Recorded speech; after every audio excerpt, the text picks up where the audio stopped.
Are you looking for an effective way to replace partially missing putty with wood filler? If so, you are in the right place.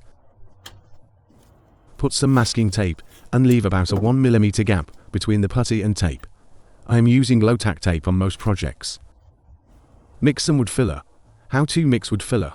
You can see it in video number 3 on my channel, see the link in the description. Use the filler knives to apply wood filler as demonstrated.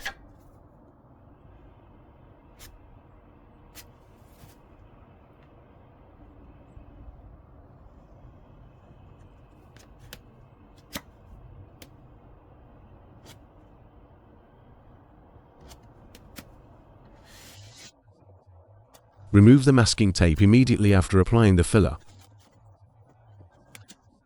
Let the filler dry for about 10 to 15 minutes before sanding with 120 grit sandpaper.